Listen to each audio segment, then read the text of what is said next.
Senhor, meus amados irmãos, estamos aqui mais uma vez no programa EBD em Estudo, né? E hoje para conversarmos mais uma vez sobre a lição das escolas bíblicas dominicais, lição dos jovens, que tem por título O Perigo das Tentações, as orientações da Palavra de Deus de como resistir e ter uma vida vitoriosa. Então você é o nosso convidado para participar dessa análise, dessa lição tão grandiosa que traz muitas lições, né, por assim dizer, para a nossa vida hoje também, ok? Então, lição de número 9, tem por título Pedras poderiam se tornar pães, né? Vamos analisar hoje, meus irmãos, um episódio da vida de Jesus no início do seu ministério, ok? O texto principal diz assim: Antes te lembrarás do Senhor teu Deus, que Ele é que te dá força para adquirires poder, para confirmar o seu concerto que jurou aos teus pais, como se vê neste dia. Está lá em Deuteronômio 8 e 18. O resumo da lição diz assim: a primeira tentação de Jesus foi para que ele confiasse no seu próprio poder, ok? Para prover as suas necessidades, ao invés de confiar e obedecer em Deus. Então Jesus Cristo foi tentado a colocar a confiança que ele teria que ter em Deus e pudesse prover ali o que era necessário para ele naquele momento, através dos seus próprios recursos. Então, obviamente, Jesus não cedeu a essa tentação, certo? Essa foi a primeira tentação de muitas, várias que o Senhor Jesus passou aqui nessa terra como homem, tá? Como todos nós sabemos, Jesus Cristo era 100% Deus, mas também ele era 100% homem, passivo de todos os intempéries da vida, inclusive as tentações também que acometem hoje as nossas vidas, também muitas das delas acometeram também ao próprio Cristo. Esta foi apenas a primeira. Eu queria ler com vocês aqui no livro de Hebreus, capítulo 4, um versículo aqui adjacente, mas que está dentro do contexto, 4 e 15, que diz assim: porque não temos um sumo sacerdote que não possa compadecer-se das nossas fraquezas, porém um que, como nós, ok? Assim diz o autor dos Hebreus, um que, como nós, em tudo foi tentado, veja, em tudo, em todas as áreas da sua vida foi tentado, mas sem pecado. Então Cristo nos deixa essa grande lição que a tentação, ela sobrevém sobre a vida humana, porém no poder do Espírito Santo, o crente pode resistir e vencer essas tentações. E foi nesse caminho que o mestre caminhou, trilhou e conseguiu vencer as tentações, ok? Vamos iniciar, meus irmãos, já no nosso primeiro tópico. Antes de entrarmos no nosso primeiro tópico, né, é necessário que você faça, meus irmãos, a leitura bíblica em classe, ok? O texto está lá em Mateus capítulo 4, de 1 a 4, e também em Deuteronômio 8, do 1 ao 3º, 10 e 11, ok? Então faça essa leitura na íntegra para que você possa passar para os seus alunos, para que você possa ver, querido professor, aonde realmente está embasada toda a lição que você vai expor para os seus alunos e que nós agora também vamos expô-la aqui nesse momento, ok? Meus irmãos, a nossa introdução diz assim: quando estudamos a respeito do tema tentação, encontramos na palavra de Deus diversos exemplos de pessoas que cederam quando tentadas, ok? E outros indivíduos que se mantiveram firmes ao que Deus ordenou. Então, na lição, na palavra de Deus também, né, na leitura, a gente vai ver diversas pessoas ou grupo de pessoas que sofreram tentações. Algumas pessoas, né, muitas delas cederam à tentação e cometeram pecado, porém outras tantas não cederam às tentações no poder do Espírito Santo. É necessário realmente que enfatizemos muito isso. Só podemos vencer as tentações com o auxílio do Espírito Santo. Ele é que nos dá força, Ele é que nos fortalece, que nos torna realmente aptos a vencer toda e qualquer tentação. Veja que não é mérito humano algum aqui, mas é sim a intervenção divina na pessoa do Espírito Santo de Deus, que nos dá realmente forças para vencermos as tentações nessa nossa vida, tá? Mas temos esse quadro aí, pessoas que cederam e pessoas que venceram também, ok? Nosso primeiro tópico diz assim: o início da tentação, o batismo de Jesus. Irmãos, então, para resumir esse tópico, a gente vê que Jesus é batizado por João Batista. João Batista, a priori, ele resiste em batizar Jesus, porque ele reconhece em Jesus o Cordeiro de Deus que tira o pecado do mundo. E ele diz: não, eu que tenho que ser batizado por você, você vem a mim para ser batizado, eu, um homem pecador, você sendo o Filho de Deus, o Cordeiro de Deus que tira o pecado do mundo. E Jesus disse, para que se cumpra todas as escrituras, tem que ser assim, ok? E João Batista, ele batiza Jesus. Deus confirma naquele momento com as palavras que todos nós conhecemos: este é meu Filho amado em quem me comprazo. E o Espírito Santo, de forma corpórea, também ali dá naquele momento ali a entender realmente essa grande confirmação, realmente que ali se inicia o ministério do Senhor Jesus e que o Espírito Santo estava realmente sobre ele, como não pode ser diferente, ok? Então é o grande início da questão aqui do ministério de Jesus, antes dele ser conduzido ao deserto por esse mesmo Espírito, para que ele tivesse um momento de jejum e consagração ao Senhor, e após sofrer ali a tentação pelo inimigo, ok? Deus a ninguém tenta, tá certo?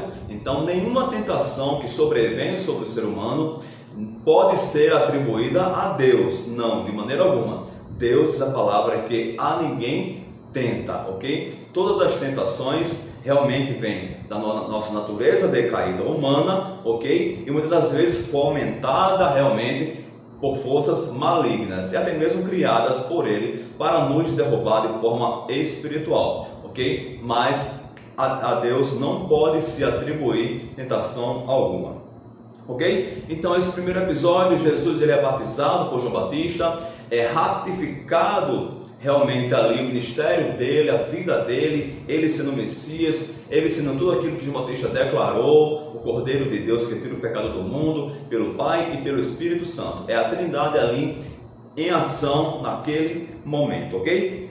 E ele agora, no nosso subtópico segundo, meus irmãos, ele é conduzido pelo Espírito Santo até ao deserto, ok? Para que ele passasse, como já falei anteriormente, por um momento de consagração e para que ele sofresse ali a tentação diretamente ali pelo diabo, que tem todo aquele diálogo com o Senhor, né? Mostrando realmente muitas coisas a ele e fazendo realmente, tentando ali que ele escorregasse em alguma coisa para que ele cometesse um pecado, ok? Cedendo todas aquelas tentações, coisa que Jesus não fez e foi vencedor. E vamos ver como Jesus Cristo foi vencedor diante daquela situação. Então agora ele é conduzido e passa 40 dias em consagração ao Senhor, e após ele teve fome, naturalmente, ok? Isso nos mostra a toda a humanidade do Senhor, ok? Que Jesus Cristo realmente ele era,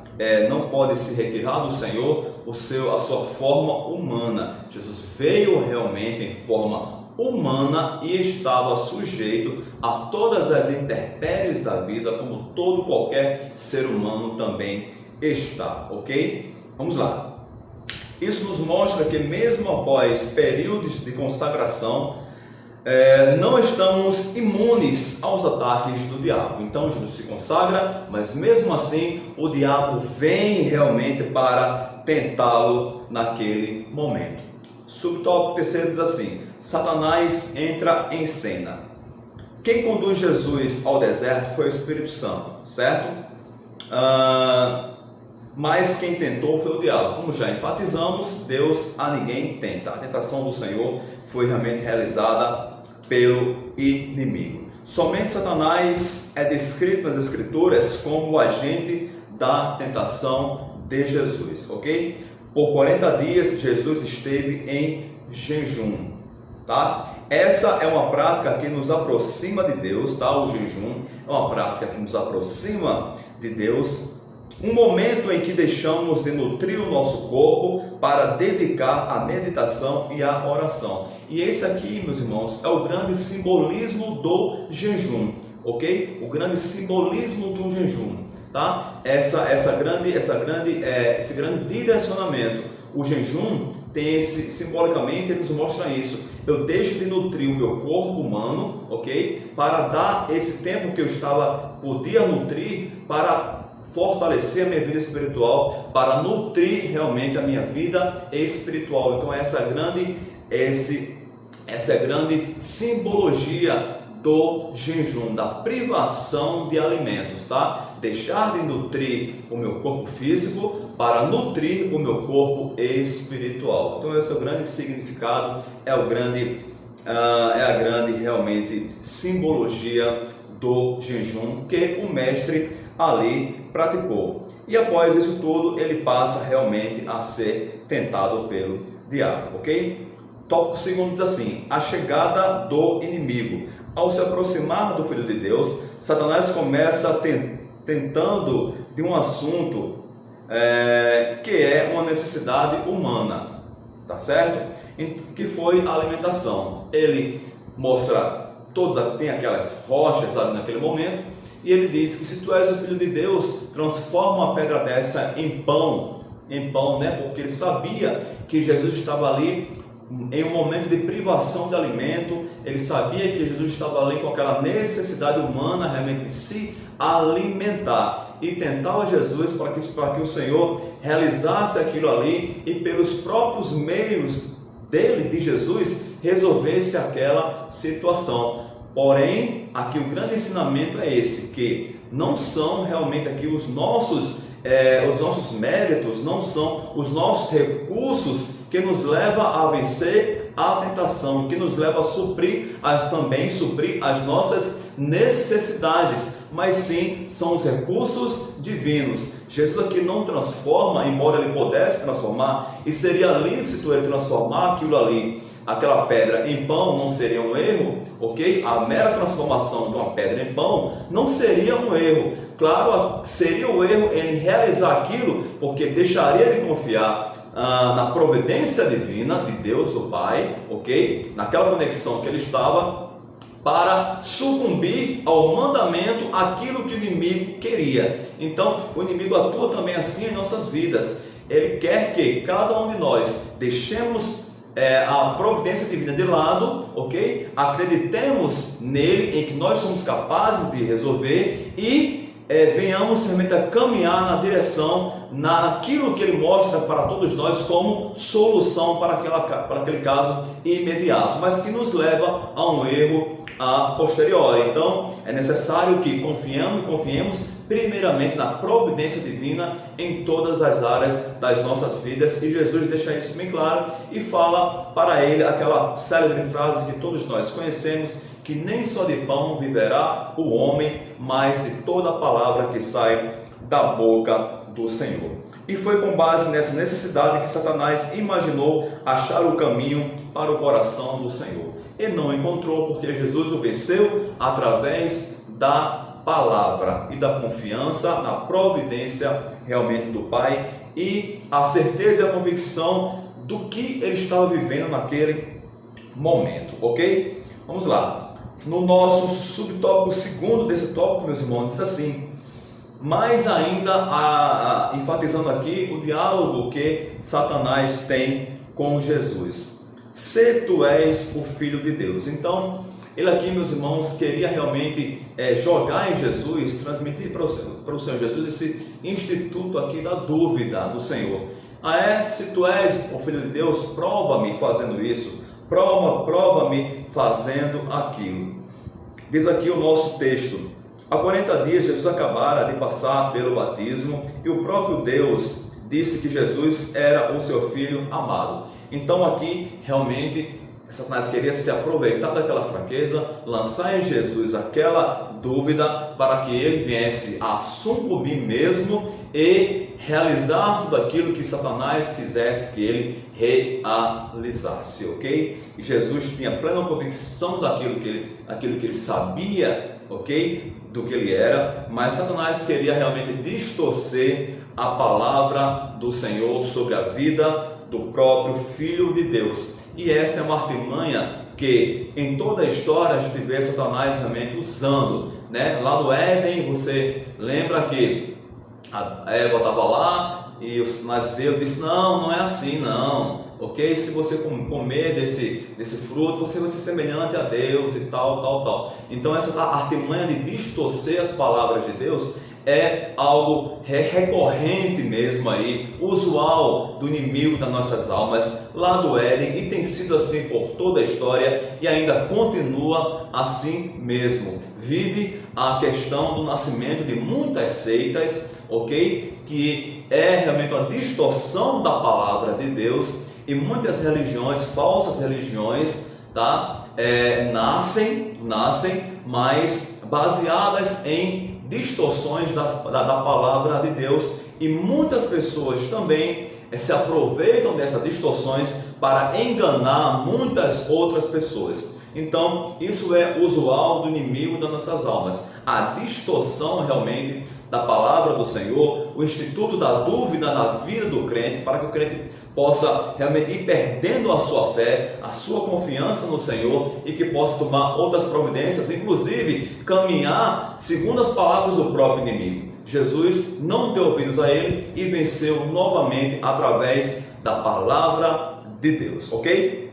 Vamos lá, subtópico terceiro diz assim: pedras e pães. Jesus estava sozinho no deserto e com fome, ok? Então Satanás dá a entender que ele poderia resolver o problema da fome sem consultar a Deus. Não seria pecado Jesus ter suprido a sua necessidade de comer pães após 40 dias de jejum, mas usar a sua prerrogativa de Filho de Deus para manipular os elementos da natureza e transformá-las para benefício próprio seria sim. Então, como já ressaltamos, né? Jesus ele não podia ir de acordo com as orientações do inimigo, ou de acordo com os desafios do diabo ali, ok? Para realmente se colocar ali numa posição de superioridade, para mostrar alguma coisa, para querer provar ao inimigo o que ele era, o que ele deixava de ser. Não, de maneira nenhuma, ok? Jesus deveria realmente esperar ali na providência divina, como aconteceu posteriormente, né?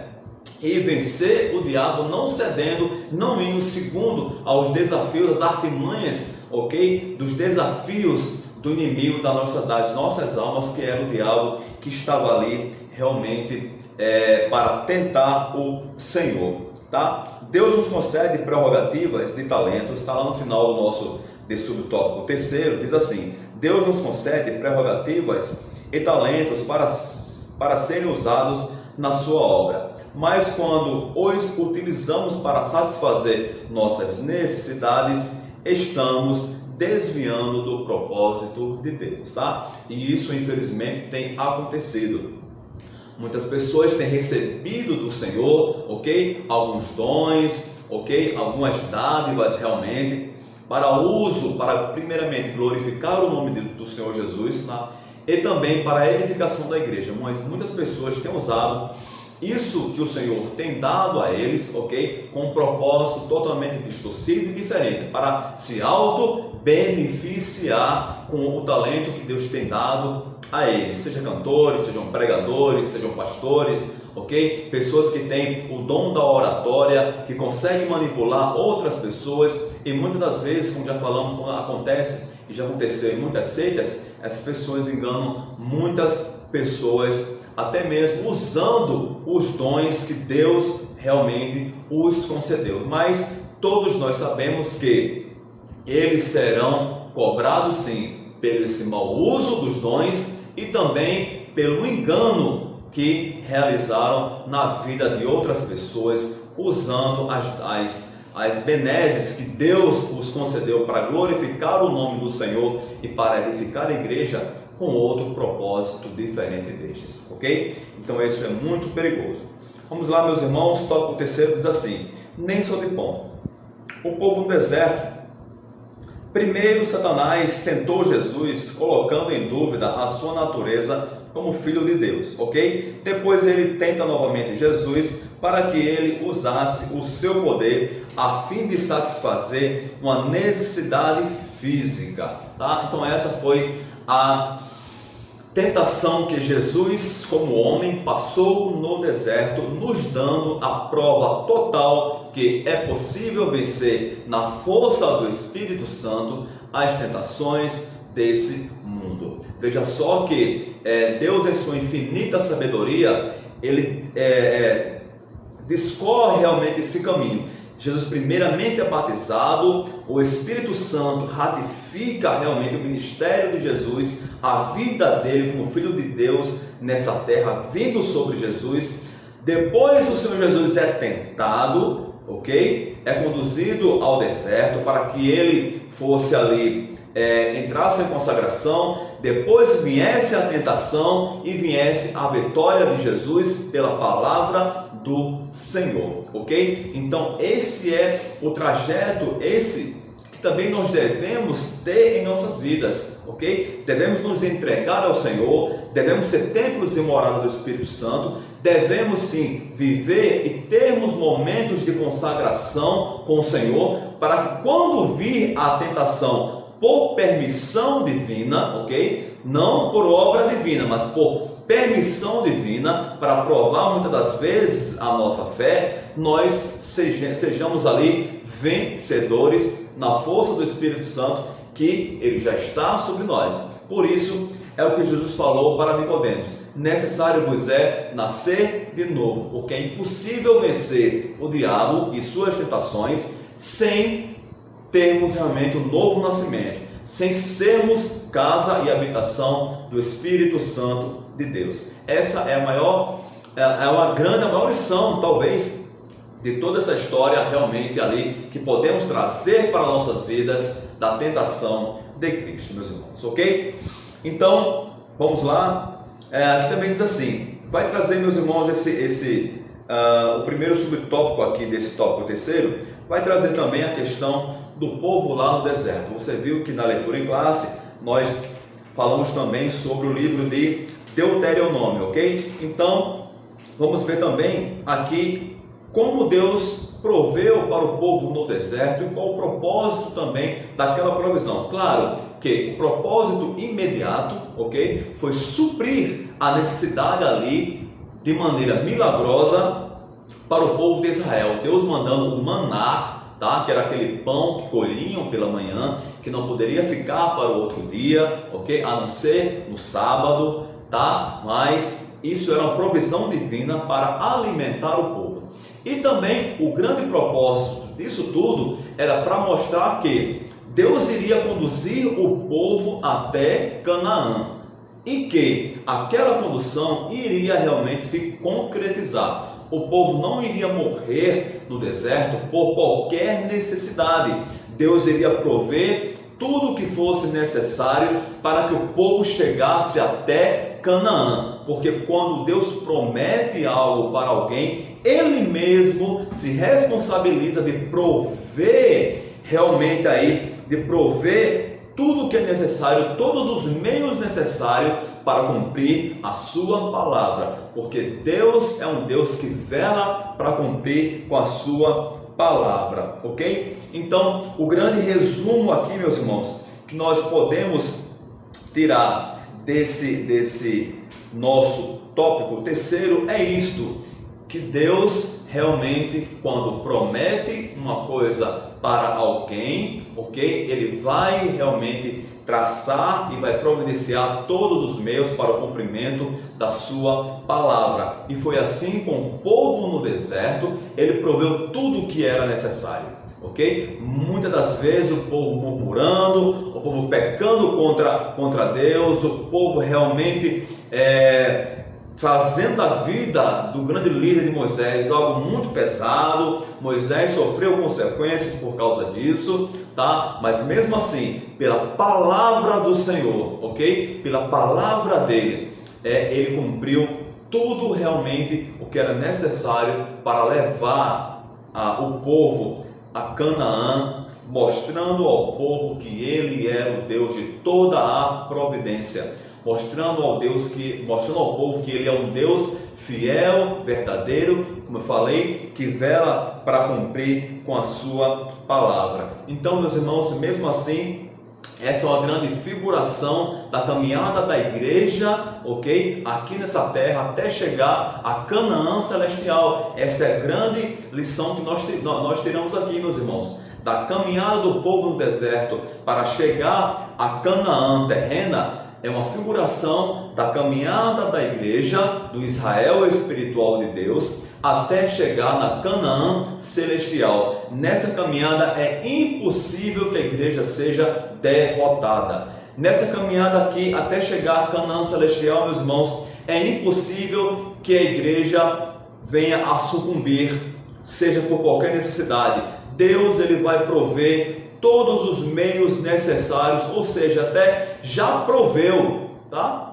Deus já providenciou tudo para que a igreja chegue realmente às mansões celestiais, para que a igreja conquiste a terra prometida, que é a Canaã celestial, meus irmãos. Então, não nos preocupemos em relação a isso, muito embora temos que estar realmente preparados com a nossa vida consagrada, tendo realmente o Espírito Santo atuando em nossas vidas, para que possamos vencer as tentações aqui na terra. Porém, temos que ter a certeza que Deus é quem provê todos os meios necessários para a grande vitória da igreja, né? Que estamos inseridos nela também, para essa grande vitória da igreja, que é a entrada na Canaã celestial, como ele fez aqui na terra, com Israel terreno, né? Entrando realmente ali, aquelas pessoas, ok? Com Josué e com Caleb, na Canaã terrena. Então, meus irmãos, que fiquemos hoje com essa lição, que fiquemos hoje, meus irmãos, com esse grande ensinamento, que a tentação vai vir, não nos tenta, mas ele permite que sejamos tentados, ok? Para nossa fé seja aprovada, para que venhamos realmente nos fortalecer na fé, para que saibamos que é necessário estarmos realmente sempre fortalecidos na fé do Senhor, ok? Tenhamos sempre o Espírito Santo, né? Não venhamos a extinguir, a afastar o Espírito Santo de nossas vidas, mas que tenhamos ele sempre em nós, porque só com ele é que nós podemos vencer todas as tentações dessa vida. E que, em relação à igreja, Deus, a nossa vida na igreja, Deus ele provê, ele já tem providenciado todas as coisas para que a igreja chegue àquele grande dia lá no céu, na Canaã celestial. Amém, meus irmãos? Ficamos por aqui com essa lição dos jovens, ok? Vencendo as tentações. Meu querido jovem, saiba que você é capaz, na força do Espírito Santo, de vencer todas as tentações que possa vir contra a sua vida. Basta que você realmente tenha a convicção que você, todos nós somos realmente fracos, não somos de nós mesmos fortes, não temos nada em nós que faça-nos vencer as tentações, não. Temos que ter a convicção que só com a nossa vida diante de Deus, com o Espírito Santo, é que nós podemos realmente vencer todas as tentações. E que Deus lhe abençoe em nome de Jesus Cristo, que você possa curtir esse vídeo, nos ajudar, promover aí a propagação desse programa, ok? Para que mais vidas sejam alcançadas e para que a palavra do Senhor possa realmente chegar a muitos lugares através desse programa. Esse programa não tem o propósito de substituir a EBD, é necessário que você assista esse programa, leia a palavra de Deus, leia as lições das escolas bíblicas dominicais, mas também compareça no domingo a EBD, porque a sua presença ela é realmente imprescindível, ela é indispensável. Que Deus te abençoe em nome de Jesus Cristo.